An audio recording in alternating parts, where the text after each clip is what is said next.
વડોદરા શહેરના ward number 6 વિસ્તારમાં આવેલ પંચમ 3 રસ્તા આગળ માર્ગ ઉપર મોટો ભૂવો પડતા સ્થાનિકોમાં ભારે આક્રોશ ફેલાયેલો છે. સ્થાનિકોના જણાવ્યા મુજબ લાંબા સમયથી રસ્તાની ખરાબ હાલત અંગે રજૂઆત છતાં યોગ્ય કામગીરી કરવામાં આવી નથી.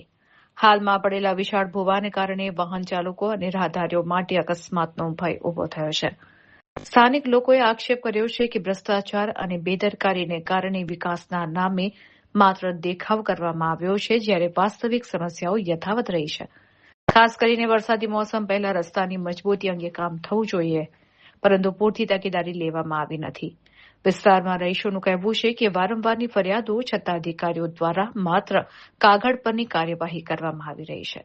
હાલ રસ્તાની સ્થિતિ એવી બની ગઈ છે કે વોર્ડ નંબર 6ની જનતા રામ ભરોસે જીવન જીવવા મજબૂર બની છે. સ્થાનિક લોકોએ તાત્કાલિક ભૂવો પુરાવી માર્ગ વ્યવસ્થા સુધારવાની અને જવાબદાર અધિકારીઓ સામે કાર્યવાહી કરવાની માંગ ઉઠાવી છે. પંચમ 3 રસ્તા પાસે મસ્ત મોટો ભૂવો થયો છે. એ ભ્રષ્ટ અધિકારી અને ભ્રષ્ટ ભાજપની ચૂંટાયેલી પાક દ્વારા જે ભ્રષ્ટાચાર થયો છે એનું ઉત્તમ ઉદાહરણ છે. તમે જુઓ કે એકદમ મોટો ભૂવો 3 રસ્તા પર જ વોર્ડ નંબર 6 ખોડિયારનગરની અંદર જ્યારે પડ્યો હોય, ગઈકાલ રાતનો ભૂવો પડ્યો છે, તે છતાંય એનું કોઈ સમારકામ કરવામાં નથી આવ્યું અને પબ્લિકને જે છે રામ ભરોસે છોડવામાં આવી છે. તમે જો 3 રસ્તા પરથી જ્યારે વાહનો અવરજવર થતા હોય તો ગઈકાલ રાતનો ભૂવો પડ્યો હોય તો પણ એનું સમારકામ કરવું એ માટે અધિકારીઓ તસ્દી લેતા નથી.